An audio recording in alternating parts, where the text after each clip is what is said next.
வீட்டையே கோவிலாக்கும் மகாவிஷ்ணுவின் அந்த அதிசய கல், இது உங்கள் வீட்டில் இருந்தால் நடக்கும் அதிசயம் என்ன? மேலும் பல ஆன்மீக உண்மைகளை அறிய இப்போதே நமது சேனலை சப்ஸ்கிரைப் செய்யுங்கள்.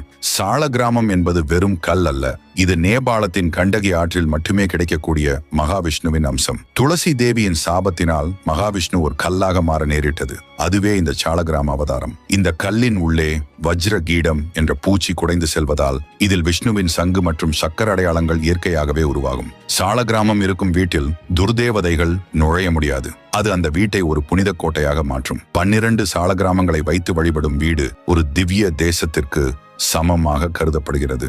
இந்த அதிசய கல்லிற்கு பிராண பிரதிஷ்டை செய்ய தேவையில்லை, ஏனெனில் இதில் எப்போதும் மகாவிஷ்ணு வாசம் செய்கிறார். சாளகிராமத்திற்கு தினமும் பால் அல்லது தண்ணீர் கொண்டு அபிஷேகம் செய்வது உங்கள் 7 ஜென்ம பாவங்களை நீக்கும். இந்த கல் இருக்கும் வீட்டில் வறுமை என்ற பேச்சுக்கே இடமில்லை. லட்சுமி தேவி அங்கு நிரந்தரமாக